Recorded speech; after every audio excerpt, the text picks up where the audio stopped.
Hola a Es la todos, muy primera buenas persona en tardes. llamar Estamos y se le mantendrá a la espera hasta que llame la siguiente persona. Vamos a comenzar la tercera sesión para la asignatura del ámbito social de nivel 1 de la tercera evaluación. Bien, como decía, esta es la tercera sesión y vamos a comenzar con el temario de Educación para la Ciudadanía, que como viene dividido en 3 capítulos, nosotros también lo vamos a ver en 3 sesiones distintas.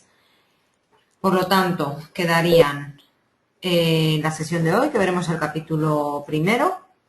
El próximo lunes 24 de marzo veremos el capítulo 2. El 31 de marzo, capítulo 3. Y ya luego, la última clase de esta tercera evaluación será el lunes 7 de abril, que haremos un repaso y unas orientaciones, os daré una serie de orientaciones para el examen, como venimos haciendo durante todas las evaluaciones. Bien. Bueno, pues comenzamos entonces la clase de hoy. Capítulo primero, vamos a hablar de las relaciones interpersonales, de libertad y responsabilidad, de las relaciones humanas entre hombres y mujeres e intergeneracionales, la familia en el marco de la Constitución y el cuidado de las personas dependientes. Bien. Bueno, vale. La educación para la ciudadanía tiene como objetivo favorecer el desarrollo de personas libres e íntegras a través de la consolidación de la autoestima, la dignidad personal, la libertad y la responsabilidad y la formación de futuros ciudadanos con criterio propio, respetuosos, participativos y solidarios, que conozcan sus derechos, asuman sus deberes y desarrollen hábitos cívicos para que puedan ejercer la ciudadanía de forma eficaz y responsable. Bueno, pues todo esto que acabo de citar, de leer, es el objetivo de la ciudadanía. Bien, relaciones interpersonales, libertad y responsabilidad. Las relaciones interpersonales constituyen un aspecto básico en nuestras vidas. Somos animales, somos seres sociales y por lo tanto necesitamos a otras personas para desarrollarnos en la vida. Bien.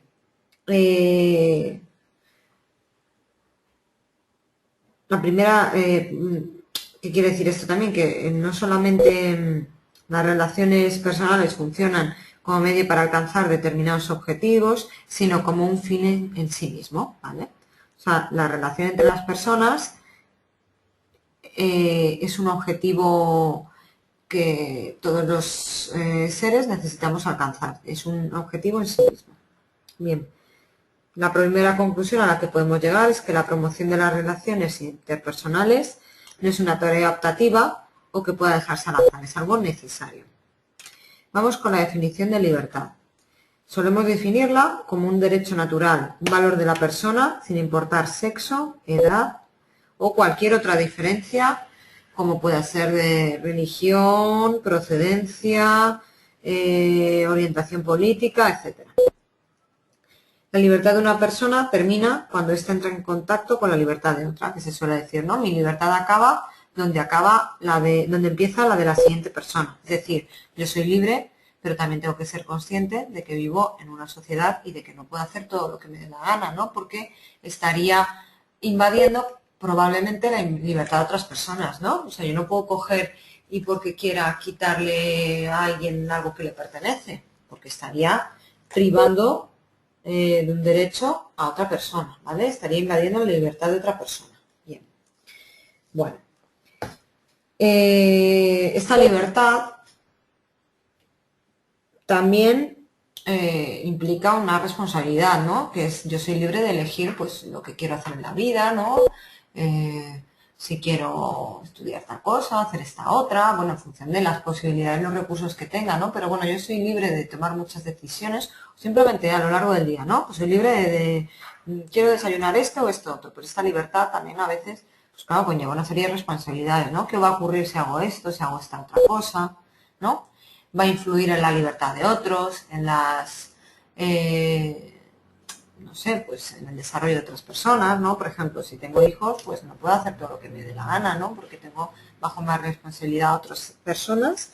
Entonces, esto va a entrar en conflicto con la libertad de otros, etc. La responsabilidad, estaba hablando, ¿no?, de responsabilidad.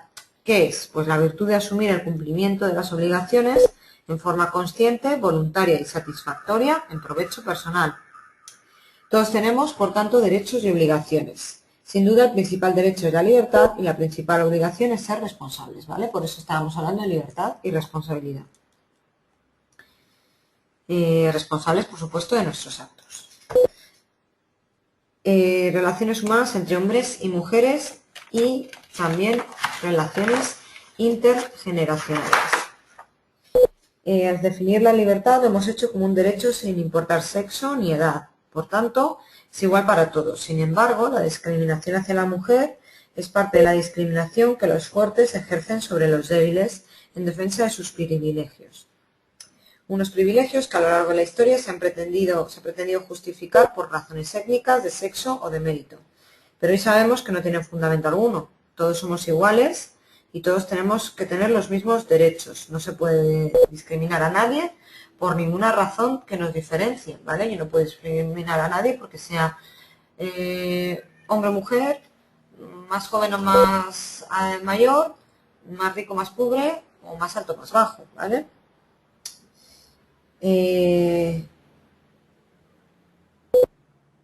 Estas referencias que se hacen al pasado las consideran un apoyo en su punto de vista. Siempre ha habido ricos y pobres, y siempre lo sabrá. El hombre es superior a la mujer. Todo este tipo de cosas, pues que por supuesto atentan contra los derechos fundamentales. La erradicación de la discriminación de las mujeres se une con los objetivos de la educación para la sostenibilidad, la reducción de la pobreza y, en definitiva, la universalización de los derechos humanos.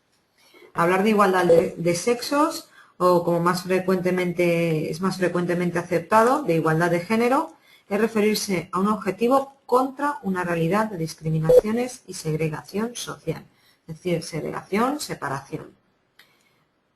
Una de las más frecuentes y silenciosas formas de violación de los derechos humanos es la violencia de género, destacándose el acoso sexual. Señala el Programa de las Naciones Unidas para el Desarrollo lo siguiente. Este es un problema universal, pero para comprender mejor los patrones y sus causas y, por lo tanto, eliminarlos, conviene partir del conocimiento de las particularidades históricas y socioculturales de cada contexto específico. Por consiguiente, es necesario considerar qué responsabilidades y derechos ciudadanos se les reconocen a las mujeres en cada sociedad en comparación con los que se les reconocen a los hombres y las pautas de relación que entre ellos se establecen. Bien, un momento. Bien, bueno, pues hay que remitirse entonces a estas causas, qué causas ha habido para esta discriminación e intentar pues erradicarlas. Bien, siguiendo con la libertad, la sexualidad es una de las particularidades más importantes del ser humano. Cuando llegamos a la pubertad, cambio físico en el que acaba la infancia, empezamos a sentir atracción por otras personas, lo cual puede suceder de maneras muy distintas.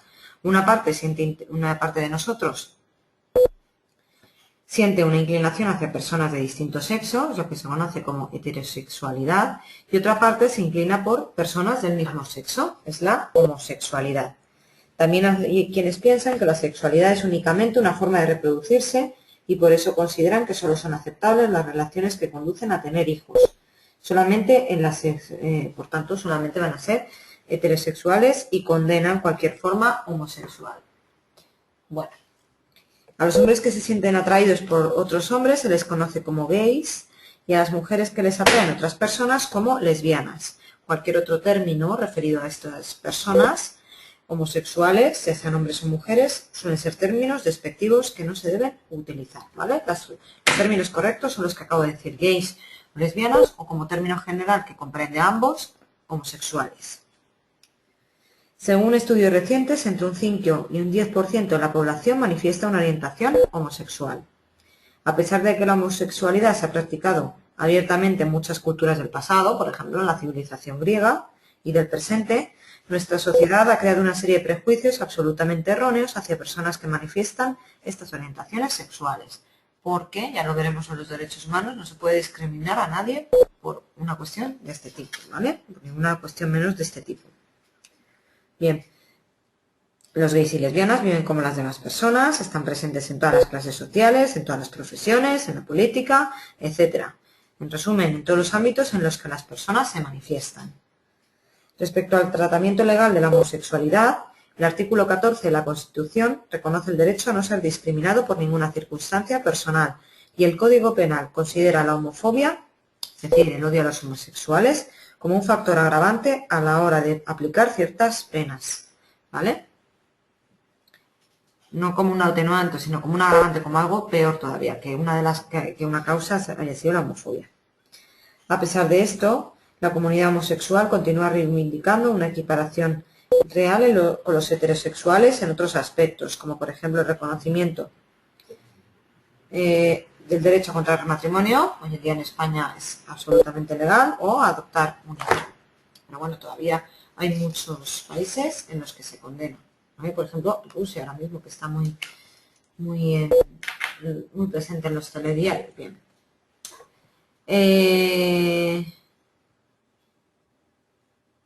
La homofobia disminuye cuando conocemos a un gay o a una lesbiana en nuestro entorno y nos damos cuenta de que son personas iguales que nosotros. Es muy conveniente hablar de este tema y estar informado. Bien. Dentro de las relaciones humanas son de suma importancia las intergeneracionales. Estas relaciones son básicas para el buen funcionamiento de todos los grupos de nuestra sociedad. ¿Qué entendemos por relaciones intergeneracionales? Es nada más y nada menos que el modo que tienen de relacionarse personas que pertenecen a distintas generaciones, de distintas edades. Desde ese punto de vista es muy importante porque cada generación tiene cosas importantes que entregarle al otro, de manera que recíprocamente, es decir, unos a otros, se nutran en este intercambio de compartir experiencias, conocimientos, etc. Esto es permanentemente, porque es muy difícil no encontrarse con personas de distintas edades interaccionando o viviendo juntas.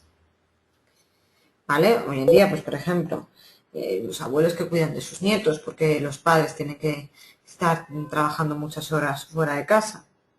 Bien. La cooperación intergeneracional en la familia sería esto, ¿no? Constituye el tipo más importante de cooperación social.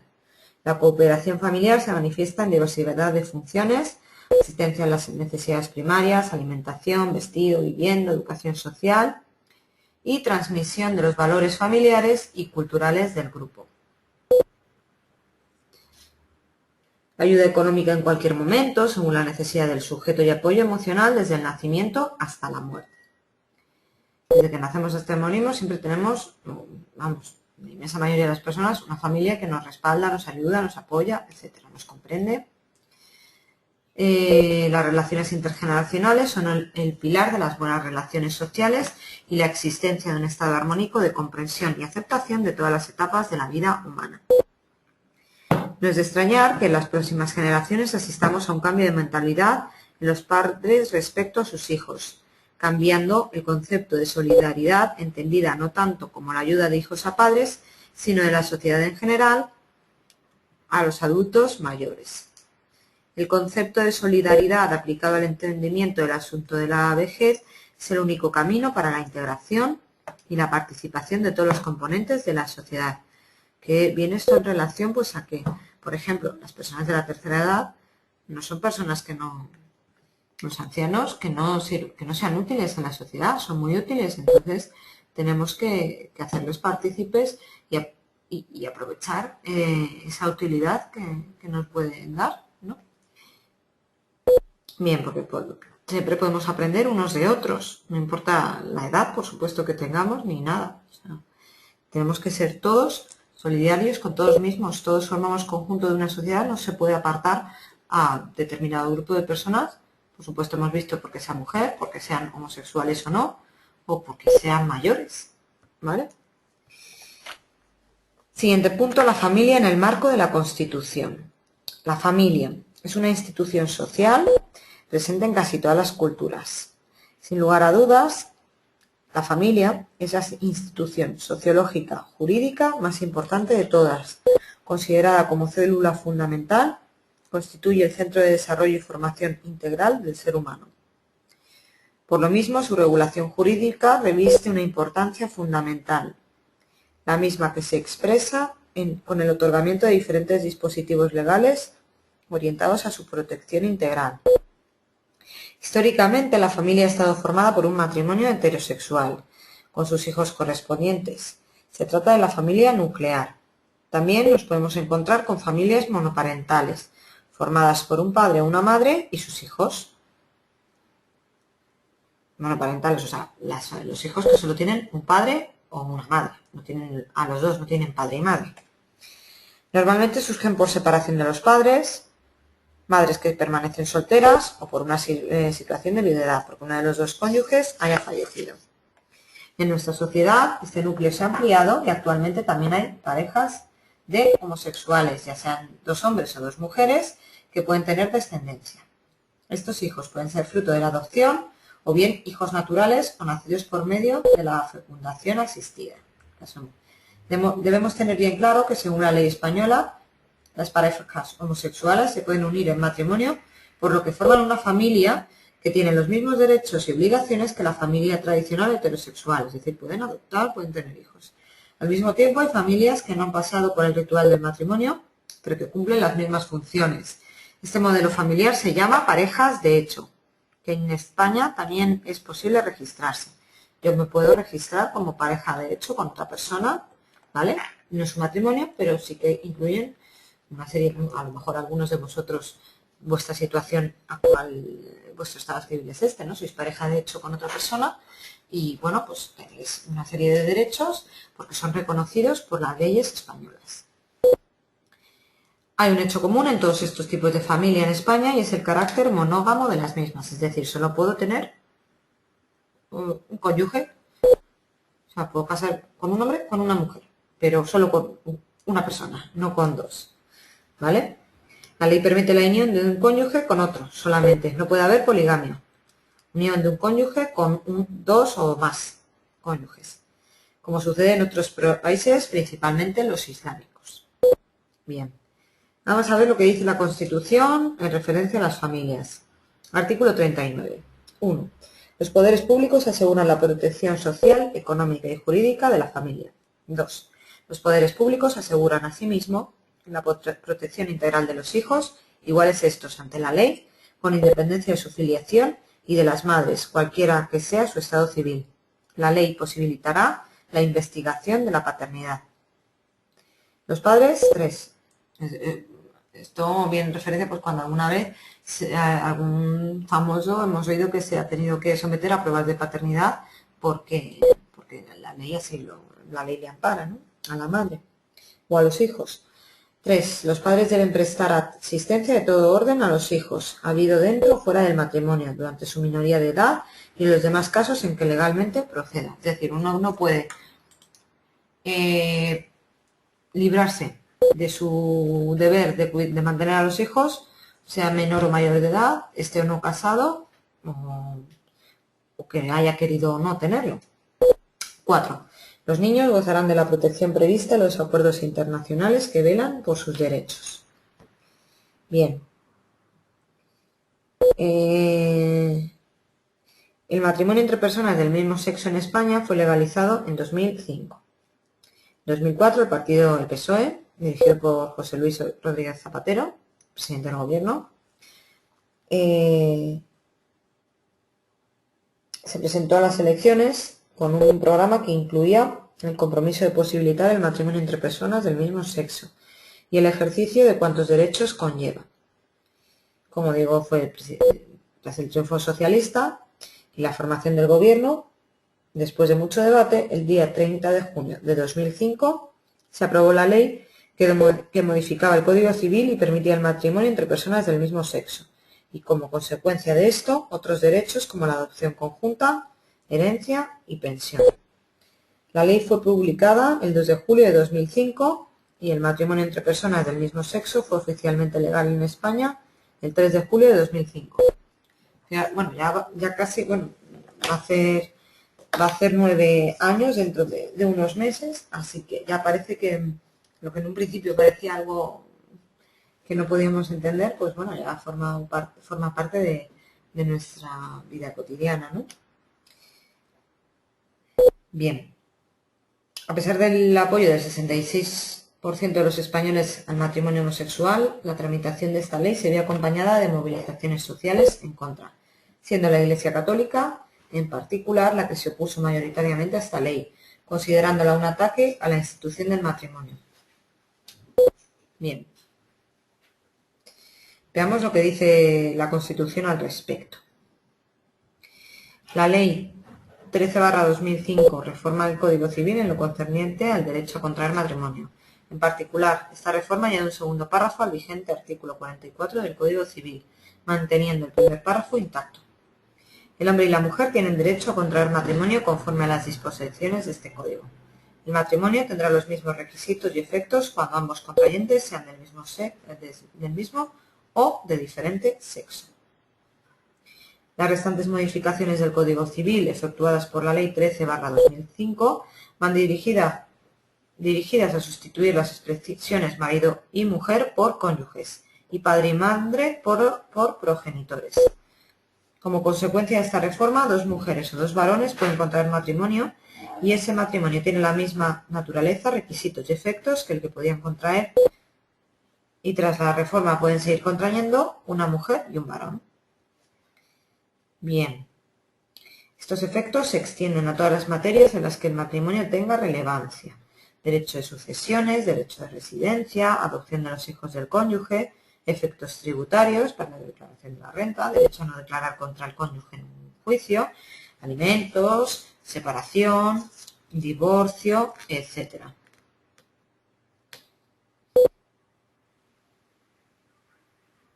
El 3 de julio de 2005 se oficializaron legalmente en España los matrimonios homosexuales. Bien. Vamos a ver el último punto, último epígrafe de este capítulo 1. El cuidado de las personas dependientes. Bien. Para definir las dificultades que algunas personas tienen para relacionarse con los otros, para aprender o realizar algunas tareas, utilizamos diferentes palabras. Hablamos de deficiencia, discapacidad, inadaptación, retraso, disminución, etc. Ninguna palabra es correcta, tienen connotaciones un poco negativas, despectivas. Aún así, se pueden diferenciar 3 grandes grupos de dependencia o deficiencia. Deficiencia física es aquel grupo al que pertenecen todas las dificultades que afectan a los movimientos, a la movilidad del cuerpo. Deficiencia mental, que se manifiesta por un desarrollo lento o retardado de la comprensión y la expresión. Puede estar originado por diversas causas ambientales, genéticas, del parto, enfermedades orgánicas, etc. O deficiencia sensorial. Son aquellas que sufren una disminución importante o la carencia de alguno de los sentidos, fundamentalmente del oído y la vista. En todas las sociedades ha habido siempre personas discapacitadas que han necesitado de la ayuda de los otros para poder realizar las actividades cotidianas, como puede ser comer, vestirse, bañarse, etc. Desde mediados del siglo XX, el modo en que se ha dado respuesta a las necesidades de cuidados de estas personas ha experimentado cambios importantes en los países desarrollados. Históricamente, algunos pueblos de la antigüedad, como Grecia o Egipto, aplicaban la fórmula más básica y más primitiva para tratar las diferencias, que era la eliminación física de los discapacitados.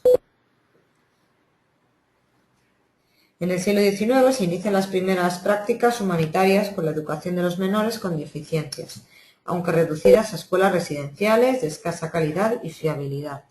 Se creía que la persona deficiente no podía estar con los normales. Normales, entre comillas, ¿no? No es el término más adecuado para nombrar. Este método se conoce como segregación y hasta hace poco ha estado en vigor en muchos lugares del mundo, aunque en origen concreto de esta responsabilidad fuera distinto en las diferentes sociedades. En todos los casos intervenían motivos morales y o económicos. En cuanto a los primeros, motivos morales, señalar que la mayoría de tradiciones culturales, religiosas o civiles enfatizaban y siguen enfatizando la responsabilidad para con la familia. Por su parte, el motivo económico, que en mayor medida estimulaba a que los familiares se hicieran cargo de las personas dependientes, era la herencia. Hoy sabemos que en situación de soledad, marginación y segregación, los individuos no se desarrollan favorablemente. Una familia o una sociedad que expulse a algunos de sus miembros es una familia o una sociedad empobrecida, ¿no? Los pedagogos, psicólogos, maestros, profesionales de esto y científicos están de acuerdo en que el modelo más adecuado para tratar las diferencias consiste en una integración que respete la diversidad, es decir, integración. En este caso, la sociedad tiene la obligación de hacer más fácil la vida de estas personas. Tenemos que ayudarles, no como una obra de caridad, sino como con la fuerza del precepto que contiene el artículo 49 de la Constitución Española de 1978. Esto equivale a integrarlas, a velar por ellas y a intentar que su vida sea lo más fácil y plena posible. Leo a continuación el artículo 49. Los poderes públicos realizarán una política de previsión, tratamiento, rehabilitación e integración de los disminuidos físicos, sensoriales y psíquicos a los que prestarán la atención especializada que requieran y los ampararán especialmente para el disfrute de los derechos que este título otorga a todos los ciudadanos. Hay dos principios éticos cuya aplicación en el ámbito de las personas con disminuciones nos parece fundamental: la autonomía y la solidaridad. La autonomía entendida como medida a potenciar todas las capacidades y recursos propios de los deficientes, para que pueda hacer el máximo de cosas por sí mismas estas personas y le proporcionen la mayor libertad posible, ¿vale? Que se valgan por sí mismas para que puedan desarrollar la medida de lo posible su libertad. La solidaridad necesaria por parte del resto de la sociedad para poder hacer una mayor y mejor vida conjunta. Es decir, la solidaridad, amistad, colaboración, fraternidad, altruismo, etc., significa también en este caso responsabilidad de todos hacia estas personas, ¿vale? Porque todos somos miembros de la misma sociedad. Bueno, pues con esto terminamos hoy. Próximo día veremos el capítulo 2 de este temario de educación para la ciudadanía. Cualquier cosa que necesitéis, aquí estamos. Así que hasta la semana que viene.